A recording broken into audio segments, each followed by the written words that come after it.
Some people have bought what they call a silver spoon in their mouth. Some people are dragged up from gutters. That's life. Just get on with it. My first marriage broke down because he thought more of fishing, his mates, and going out. And I'd just had enough. I slept in my car for 2 or 3 weeks and then went to live with my aunt in Sheffield. My daughter, she just says, take me with you. I had nowhere to take her. So I left her and got myself another job, pulled my socks up and carried on. My second husband were a bit handy with his fists. Council put me in a secure flat, just carried on working and doing best I could. My next eldest son, he was 17 when he got killed at work. And my youngest son, he died at 7 weeks. I've been going up to the cemetery, 40 odd years, and it still hurts. Well, I've known Ken for at least 50 years or over. He was his next door neighbour. He was married to Jean, he had 4 children. And when he worked away, I used to help Jean, because I'd only 2 kids. We always got on as a family, like next door neighbours should do.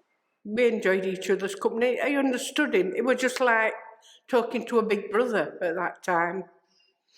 And then when Jean passed away, we just used to sit talking club, enjoying, each other's company. Friendship just built and built. And then eventually, when we were both on our own, and just one thing led to another. It went from being like friends, great friends, to companions, as you call it, or even boyfriend, girlfriend in them days. And we've been together about 30 years nearly. He got to 80 and then bang, went a heart attack. I thought, oh God, he's died on me. And then they put him a pacemaker in. And then we went to hospital for a checkup on his monitor and his lungs and things. This young doctor says, oh, by the way, you've got pleural plaques through asbestosis. Shown us x-rays on thing, and it went 3/4 of the way round left lung. He says, well, there's nothing we can do about it. Ken looked at me and I looked at him and he says, well, how long does that give me then? I says, if he's going to drop dead when I walk out of here, as soon as you told me, then I know what to expect. I've always been positive that way. We went home and we talked about it 2 or 3, 5, 10 minutes. I says, I tell you what we will do. I says, we'll sort out funerals. We did the usual things. We went to funeral directors and picked his own coffins and everything, which were good because they taught you through things. It's just something that you have to really get into your own head that everybody's going to die eventually. It's just a matter of when. He says, right. I says, and then we'll enjoy ourselves for what time we've got left. And that's what we're doing. He says, oh, by the way, he says, I've signed a red form. I says, a red form? What for? He says, I've told them not to resuscitate me. I says, oh, why didn't you tell me? He says, well, I thought you'd object. I says, no, if that's your wishes, if you don't want to be resuscitated, I says, fair enough. I said, well, why don't you want to be? He says, because I don't want to come back as a cabbage. I says, well, fair enough then. If that's your wishes, I will abide by it. I think people should talk about things like that. But in fact, I wouldn't want him to suffer. I've seen suffering. I know what suffering looks like. So I'm as bedburnt as scalded. Talk about it, get the ins and outs of it, then get on with your life. And just hope for the best it doesn't happen sooner rather than later. And enjoy life to the full. A lot of stuff goes over here now. Over years it's made me stronger. It takes a lot to faze me. You've got to be prepared for these sort of things. I think it's just my way. I was quite shy and a bit timid. Me and my sister always knew we had to keep the house looking tidy.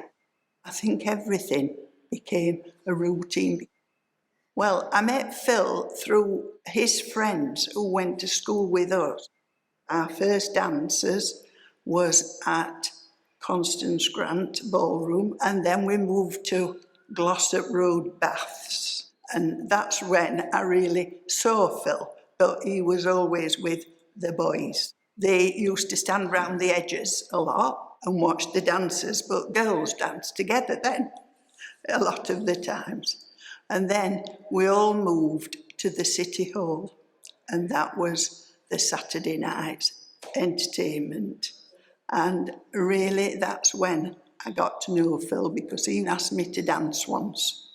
And then eventually he said, do you want to go out with me for a drink one night? And it just carried on from there. We've always been on the same wavelength. And so he's gone off and done his little jobs. And I've been around the house with the two girls. And my parents came to live quite near us. So I was looking after my father, and Phil's mum and dad lived near. So we were such a close family. Phil always used to play golf on a Saturday morning, and more often than not, he went to Sheffield Wednesday football in the afternoon. And I would probably go out as the girls were growing up. We'd go to town. We also did a lot of walking. We joined a walking group, and we went every month with them. And that's the sort of life we enjoy, but life changes. Well, he'd had a bad cough for a bit of a while, and he went to the hospital. And when he came back, he said, I've got a shadow on my lung, but they said it's nothing to worry about. We still carried on with our usual routine, and then 2019-20, had to go for more x-rays. He'd got asbestosis. I think, to tell you the truth, I was prepared. Phil always said to me that when asbestos came to the fore, he said, I think I might have get that, because I've worked with a lot of people in the 60s who have died of asbestosis. They just say there's no cure, and you just think, got to carry on and do what we can. Live as life as we have, where I can tell now we are different. We are not doing the things we did before. I find I'm trying to look after him more, because I know that his breathing is affected. I'm trying to take the worry and troubles off him. But we don't talk about it. We just don't. Being under the palliative care, he brought a foam home with him, and they had put no resuscitation. He said, didn't ask me, but because of my condition, they won't resuscitate him, because it would be to no avail. And that did throw me. I just think, oh, it's probably worse than I thought it was. You have to sort of accept we're not going to live forever, so make the most of what we've got together. We've got two good daughters and a granddaughter that are so good to us and will, I know, help. They will look after everything. If anything happens to Phil, we can deal with it as best we can.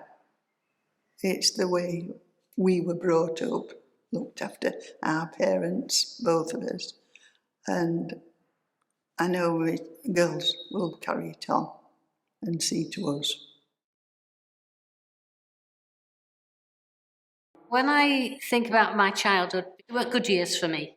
So you build up a resilience in life that says, I can carry on my own. So I left school at 16 with an O-level in art.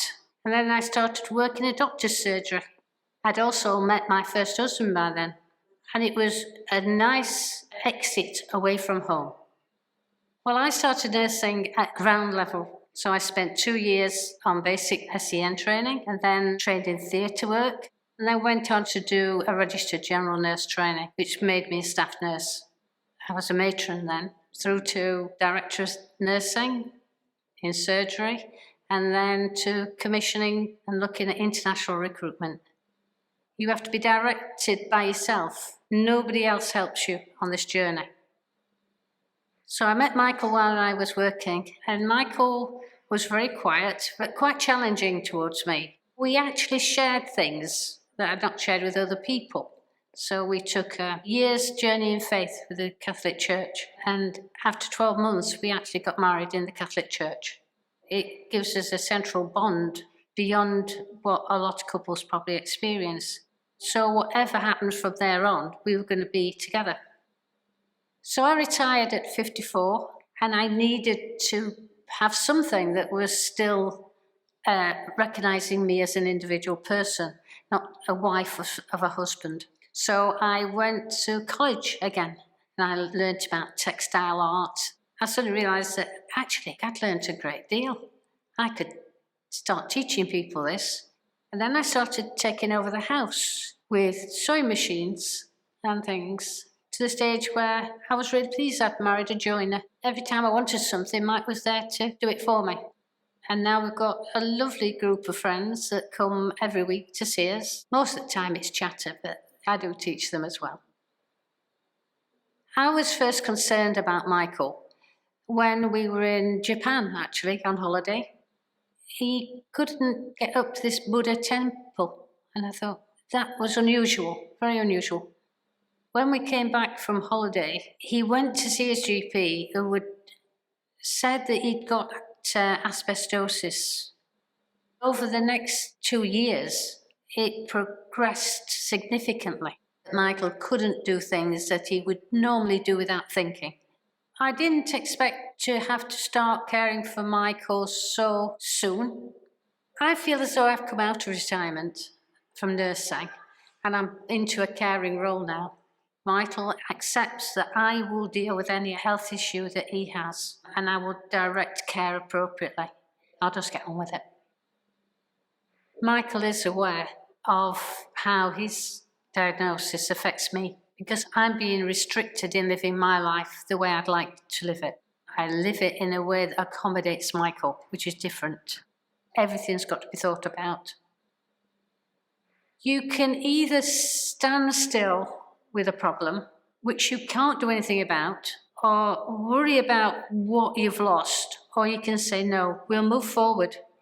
And I encourage Michael to do that with me in order to keep going into life and living life. Yes, we'll adapt to his needs, but we will live life.